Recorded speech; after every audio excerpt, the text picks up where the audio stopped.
Je suis encore là, le vôtre. Je vous bénis dans le nom merveilleux de notre Seigneur Jésus. Une autre pensée que nous voulons mettre à vos dispositions.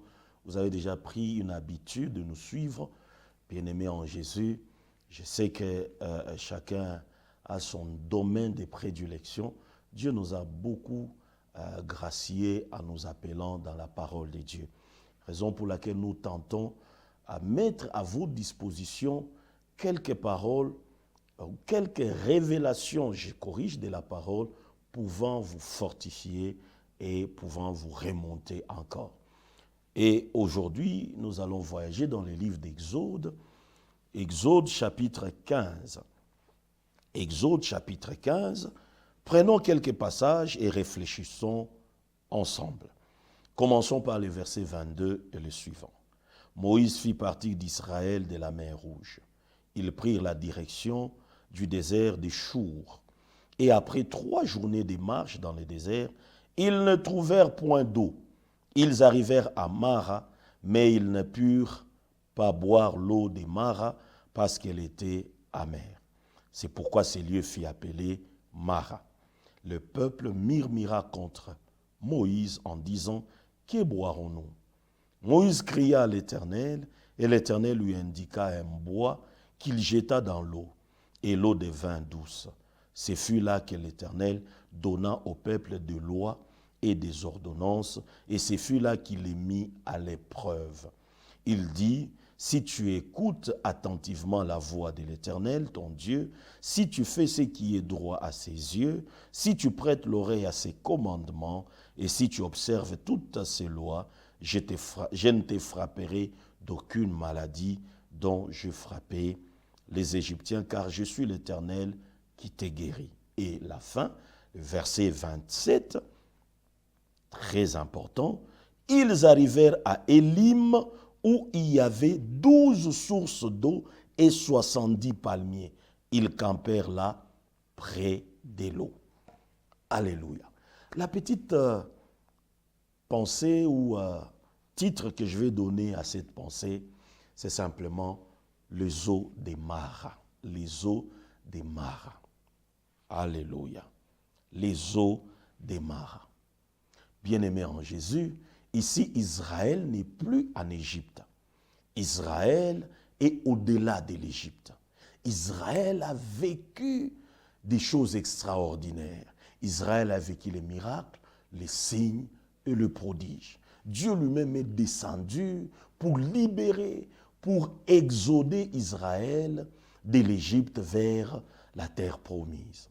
Même chemin faisant, Israël a expérimenté des choses inouïes, des choses extraordinaires, parce que Dieu marchait avec Israël, jusqu'à ce qu'Israël vienne de traverser la mer Rouge à sec, bien-aimé, à sec, c'est-à-dire, naturellement, quand on ouvre la mer, dans les fins fonds, c'est la boue, mais c'était à sec. Dieu a fait de grandes choses. Et l'armée égyptienne qui voulait poursuivre Israël était engloutie dans l'eau. Et la Bible renseigne que avant qu'Israël n'arrive au bord, c'était les cadavres qui les avaient précédés, les cadavres de leurs ennemis. Je déclare et j'annonce, tout celui qui voulait ta mort, lui va précipiter. Tout celui qui voulait ta fin, la fin va frapper à sa porte. Tout celui qui voulait te finir, c'est lui qui sera fini dans le nom de Jésus. Ici, Dieu a fait un miracle. Il a précédé les cadavres de ceux qui voulaient la mort des Égyptiens. Quand Dieu marche avec son peuple, laisse-moi te dire, ce n'est pas le nombre des chars qui l'effraie, mais c'est ta volonté qui va se réaliser. Oh, je déclare sur la vie de quelqu'un, continue à marcher avec ton Dieu, tu vivras des choses que tu n'as jamais vécues. Israël n'avait jamais vécu cela en Égypte. C'était une parenthèse. Poursuivons la pensée. Et dès qu'ils étaient au-delà, nous voyons à partir du premier verset jusqu'au 22e verset, les gens en train de chanter, de louer. Il y a Marie ou Myriam et les autres femmes acclamé, ils ont composé des cantiques spontanément parce que Dieu a fait des hauts faits. Oh, alléluia. C'est le peuple qui est en train de louer parce qu'ils ont palpé de bout de doigt les miracles et les grandes réalisations de l'Éternel des armées. Écoutez bien, ce que je vous donne aujourd'hui comme petit enseignement, c'est le parcours de tout chrétien et cela va arriver. En d'autres termes, ils venaient d'un cycle où ils ont vu les miracles et ils ont commencé à célébrer Dieu. Certainement pour eux, ça allait continuer ainsi jusqu'à ce qu'ils arrivent dans le désert. En fait, qu'est-ce que je veux dire? Dans la terre promise. Bien aimé, si on t'avait dit que la vie chrétienne, c'est une vie rose, rose, rose, rose, on t'a menti. La vie chrétienne, voilà l'image. C'est une vie aujourd'hui, tu peux vivre le bonheur, demain l'ennemi viendra. Pourquoi? Parce que l'unique ennemi qui s'acharne sur ta vie, quand tu donnes ta vie à Jésus, tu deviens aussi son ennemi, c'est Satan. Il ne se donne pas de répit ni le repos jusqu'à ce qu'il te détruise. C'est là où quand tu as une victoire, pour basculer dans une autre victoire, l'ennemi viendra. C'est une chaîne comme ça. Aujourd'hui, tu as la victoire. Demain, le combat arrive. Dieu permet à ce que tu aies la victoire. Et ainsi de suite. Et si tu comprends ces cycles, cette façon ou ces tableaux de Dieu, laisse-moi te dire, tu seras un homme et une femme bénis et rien ne va te secouer. Après cette période, après cette saison, le peuple arrive à Mara. Oh, alléluia.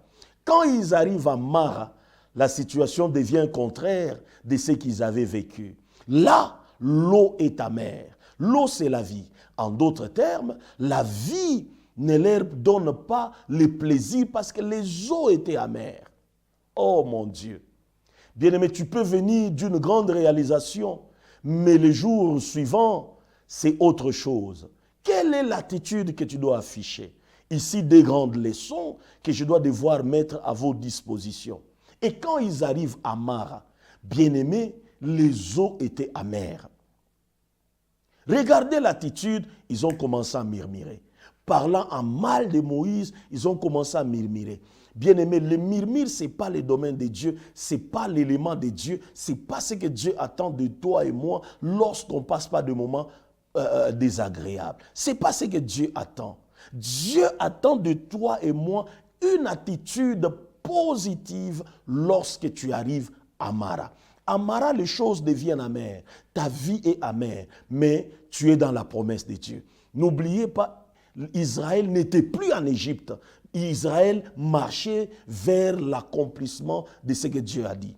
À Mara, c'est-à-dire tu n'es plus esclave, tu es affranchi de Dieu, mais tu rencontres des difficultés. Oui, bien-aimé, tu peux loger Jésus en toi, mais tu peux passer aussi par des moments difficiles. C'est là où les chrétiens commencent à pérorer, les chrétiens commencent à manquer la maîtrise pour dire du n'importe quoi. Bien-aimé, je tiens à vous dire, Jésus en toi, tu peux arriver à Mara. Tu peux avoir un domaine ayant Dieu, parlant en langue, connaissant les versets de Dieu, ayant la promesse, mais les choses deviennent amères. Je parle à tout celui qui est arrivé à Mara dans son parcours avec Dieu. Laisse-moi te dire, Mara, ce n'est pas ton terminal, Mara, ce n'est pas ta destinée, Mara, ce n'est qu'une station. Et après cela, il y a autre chose qui t'attend. Oh, alléluia. Je sens que je suis en train de bénir quelqu'un. Et quand ils sont arrivés là-bas, c'était déjà la marche vers la terre promise. Dieu les a éprouvés de cette façon pour voir comment est-ce qu'ils allaient se comporter. Murmure, murmure, murmure. Mais à la différence de Moïse, au lieu de murmurer, Moïse s'est tourné vers Dieu afin de parler. Et quand il a parlé à Dieu, Dieu lui a donné la formule pour apporter la solution. Quand tu arrives à Mara, lorsque dans ta vie les choses deviennent amères, et dans ton mariage, et dans tes études, et dans ton travail, et dans tes activités, arrête de murmurer, fais à la manière de Moïse, tourne le regard vers Dieu. Il a une formule qui va te donner pour que tu changes la situation. Je tiens à donner la troisième vérité. Bien-aimé, tout celui qui rencontre n'importe quelle situation, qu'est-ce que je veux dire? Tout celui qui rencontre une situation amère, je tiens à te dire, Dieu ne le permet pas, c'est toi-même qui seras habilité de changer cette situation. Oh, alléluia. Tout celui qui ne passe pas de moments difficiles, Dieu t'a doté d'une certaine capacité, toi là, de changer cette situation. C'est là où la Bible déclare, lorsqu'il traverse la vallée des Baca, il la transforme en un lieu sûr, en une source. Or, l'image de la vallée dans la Bible, c'est la zone la plus inférieure. Mais lorsqu'il traverse, il transforme. Il n'y a que toi qui peux transformer ta situation. Il n'y a que toi qui es appelé à changer ta situation, qui va passer d'un état amer à un état doux. Est-ce que je suis en train de bénir quelqu'un? Et quand ils arrivent là, murmure, ne murmure pas, bien-aimé. Lève ta voix vers Dieu. Dieu a une solution à toutes les questions imprévisibles, à toute situation amère. Dieu a une solution. La troisième révélation, si je vais aller dans ce sens, bien-aimé en Jésus, qu'est-ce que Dieu a dit à Moïse? Dieu a pointé un bois pour dire à Moïse, prends ce bois, jette dans la mer, enfin dans l'eau, et l'eau, où l'état de l'eau va changer. Oh, alléluia. Je tiens à dire à quelqu'un une autre révélation. La solution à ton problème n'est pas loin de ton problème. Oh, alléluia. La solution à ton problème n'est pas loin de ton problème. Laisse-moi le dire mieux. Toutes les fois que Dieu permet, c'est que tu passes par Mara. Sache que derrière Mara, il y a une solution. Dieu ne peut pas te permettre de passer par une épreuve alors que la solution est loin. Bien-aimés, ils n'ont jamais apporté ce bois de l'Égypte. Le bois était là où il y avait le problème. Dans ton problème, là, il y a une solution. Oh, ne pleurniche pas. La solution est derrière. La solution est à côté. La solution n'est pas loin de toi. Quand tu vois qu'un problème surgit dans ta vie, oh, bien-aimé, ne regarde pas la fatalité, mais constate qu'il y a une solution. Dieu a dit, regarde. C'est quand on tourne les regards vers Dieu, lui, il va te montrer les voies. Il va te montrer la formule que tu vas utiliser pour pallier à ta situation. Et quand Moïse a pris le bois, jetant dans l'eau, l'eau a changé. J'ai déclaré et j'annonce, toute situation amère, que cette situation change, que cette situation change. Bien-aimé, rien ne va demeurer ainsi jusqu'à la fin. Tu es dans les plans de Dieu, comme Israël était dans les plans de Dieu. Dieu devient redoutable avec toi. Tout ce qui était amer, que ce soit ton mariage, que ce soit l'éducation de tes enfants, que ce soit ton ministère, que ce soit dans tes finances, ça ne tient plus. Il y a un poison qui est entré. Il n'y a que Dieu seul qui peut changer cela. Oh, prophétiquement parlant, je suis en train de chuter. Qu'est-ce que Moïse a fait? Moïse a récupéré un bois et il a jeté cela dans l'eau. Bien-aimé, la première chose ou la première leçon, change l'attitude lorsque tu arrives à Mara. N'affiche pas une attitude négative, mais fais confiance à Dieu. La deuxième des choses, tourne-toi vers Dieu. L'intervention divine est capable de changer toute situation terrestre. Je reprends, l'intervention divine est capable de changer la situation humaine. Ça, c'est Dieu qui le fait. Il a jeté le bois et c'était un changement. Et je t'ai dit, bien-aimé, ce n'était pas Mara, ce n'est pas ta destination. Mara, ce n'est qu'une station. Maintenant, quelle est la révélation que je vais te donner? Quel est le bois que tu connais qui change les vies des gens, qui change les parcours des gens? C'est le bois qu'on appelle le bois infâme. C'est la croix de Jésus de Nazareth. C'était l'ombre des choses à venir. Bien-aimé, toute vie où la croix de Jésus passe, c'est une vie qui est changée. Quelqu'un a dit, je n'ai jamais vu un homme qui passe par la croix et rester le même. Oh, j'aime beaucoup ces cantiques de Lifoko. Personne ne peut passer à la croix et demeurer le même. Lorsque tu passes à la croix va engloutir ce qui est amer dans ta vie. Blocage, chômage, tout ce qui te donne le sujet des pleurs, la croix engloutie. C'est là où il a vaincu l'ennemi. C'est là où il nous a donné la vie. C'est là où il nous a donné la vie et l'être, le bien-être. C'était à la croix. Lorsque la croix, à la manière de ce bois, entre dans ta vie, tout ce qui est amer va changer de position. Je déclare et j'annonce. Retournez la croix dans vos vies. Retournez la croix de Jésus dans vos cultes. Les cultes qui n'avaient pas de vie. À cause de ce bois, à cause de la croix. Oh, bien-aimé, c'est là où la Bible déclare, la prédication de la croix, c'est une folie pour ceux qui périssent. Oui, pour ceux qui sont dans cet état, ils vont périr. Mais ceux qui acceptent le bois, la prédication du bois, c'est une puissance. C'est une puissance qui transforme, c'est une puissance qui change les choses, c'est une puissance qui ramène la forme là où les choses étaient déformées.